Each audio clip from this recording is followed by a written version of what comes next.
Šajā rezidencē mēs strādājam ar tēmu identitāte, individuālā un kolektīvā, un katru nodarbību mēs izejam cauri kādam radošam procesam, kas palīdz pietuvināties mums pašiem, saprast sevi, izteikt sevi, izmēģināt dažādas mākslas metodas, tehnikas, izstāstīt savu stāstu. Un tāpēc es gribēju arī ekskursijas, un tāpēc es gribēju paplašināt to lietoto mēdīju loku, lai mēs strādājam gan ar skaņu, gan ar video, gan ar zīmēšanas, gleznošanas līdzekļiem.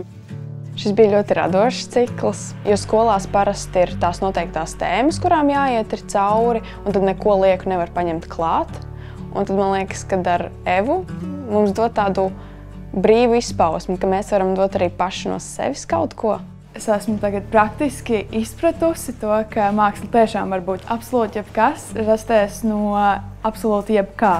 Un nav pat jāmeklē nekāda iedvesma, vienkārši var darīt jebko. Tagad mēs taisam cilvēku, katram ir sadalīta kāda ķermeņa daļa. Visvairāk atmiņā man ir palicis muzeja apmeklējums Sneakeri Eko X Ego. Tas man ļoti patikās. Un patikās, ka pēc tam mums kopā bija nodarbība, kur mēs gatavojam paši savus mūsdienīgos apavus. Un, manuprāt, šis projekts bija lieliski iespējas, ar kurus varēja iepazīt ne tikai Evu, bet arī dažus citus māksliniekus klātesošus projektā.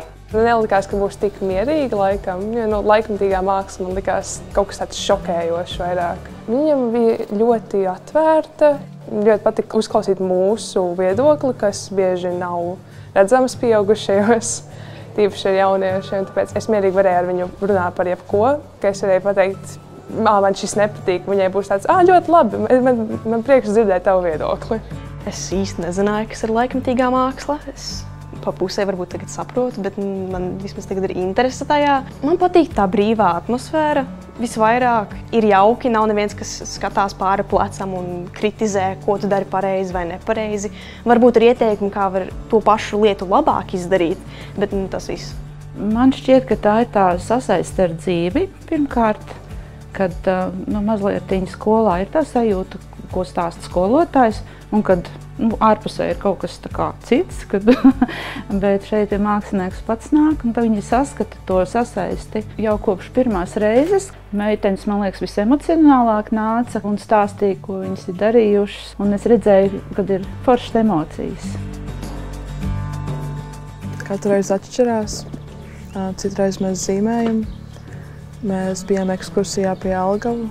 Jā, mēs varam izteikt savu viedokli un redzējumu uz mākslu un pasauli. Es domāju, tāpēc arī nosaukums ir mākslinieks tik klātesošs. Māksla ir tāds radošs veids, kas ir citādāks no tā, ko mēs ikdienā darām. Jo, ja mēs skolas solā mēs visu pierakstam, tad ar mākslu mēs savas sajūtas varam izlikt uz papīra lapas vai kaut vai šajā grāmatiņā, kur atspoguļojam savu laiku. Laikmatīgā māksla ir tāds jauns virziens, kas ienāk Latvijā, cik saprotu, pēdējā 10 gadē arvien vairāk sāk attīstīties. Un mēs jau mācījāmies semestra sākumā, piemēram, par laikmatīgo deju, par to, kā laikmatīgo dzejā var attēlot. Tāpēc pamazām šo virzienu arī es sāku iepazīt un saprotu, ka ir kaut kādas daudz lietas saistu laikmatīgumā arī ar sevi. Un iespējams, ka tas varētu būt tas virziens. Piemēram, ja es izvēlos kādu radošu profesiju, tad iespējams, ka tas varētu būt tas virziens.